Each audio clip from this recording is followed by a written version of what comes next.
In Jamaica, the country's public health sector is facing uncertainty as several nurses are staging a sick-out.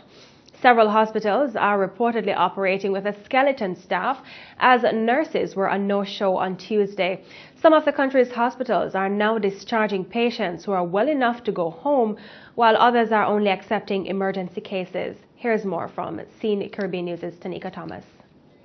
More than 80% of the country's public sector nurses were a no-show on Tuesday, causing chaotic scenes across public hospitals and primary health care facilities. Nurses decided to stage a sick-out and stayed off the job in protest against the government's protracted delay in paying retroactive monies from the reclassification of the health sector. President of the Nurses Association of Jamaica, NAJ, Janet Farr, says the monies have been owed from 2013. Ms. Farr says the government had initially communicated in June that the funds were set aside to pay nurses. However, she says the government has indicated that the payment will be further delayed until February 2016. Now, the nurses, I think, have been extremely patient. We have not made any noise in the last 4 or 5 years. We have been under wage restraints, all sorts of things, and we really have not agitated. The NAJ president argues that nurses are fed up and are taking a stance.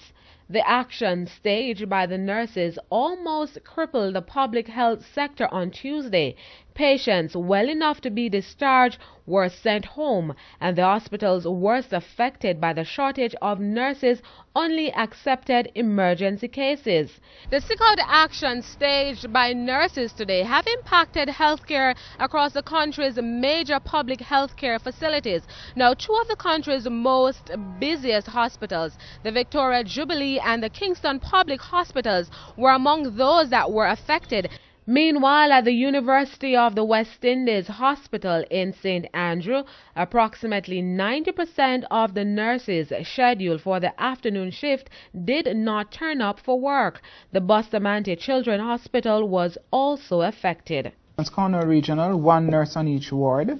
Falmouth had a total shutdown, only the supervisors were there. Princess Margaret, out of 16 nurses, 6 nurses came to duty. Spanish Town Hospital, 16 out of 56 nurses came. Percy Junior Hospital, only supervisors turned up. Bellevue Hospital, only supervisors were there with a few psychiatric aides. Kingston Public Hospital had 86 out of 160. Victoria Jubilee has 7 persons out of 30. Mandeville had 9 out of 48. UHWI, they had a problem with 50% of those persons turning up. ICU, TTW, and operating theatre were affected. This afternoon, it's 90% of persons who were not present. The Lionel Town Hospital, 50% were there. 50% both for the morning and the afternoon, so only 5 out of 10 persons in the morning and 3 out of 6 in the afternoon. This patient we saw at the Kingston Public Hospital, KPH, said she journeyed from Port Antonio for an appointment but was given a date to return next year.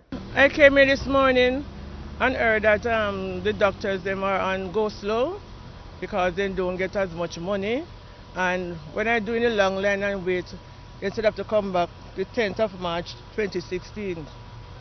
I'm coming from Port Antonio Infirmary. So I have to take back the patient without getting through. No, I did not hear about the stick out, and I went to take a test and I got through. I got a number and they called my number and I finally take the test and I got through. Health Minister Dr. Fenton Ferguson, in a release on Tuesday, said the ministry's Emergency Operations Center and emergency protocols have been activated to ensure the health sector isn't severely hampered. He says regional technical directors have been alerted and directed to monitor the situation at the local level. Meanwhile, nurses have also threatened to continue their actions on Wednesday. Tanika Thomas reporting for CEEN Caribbean News.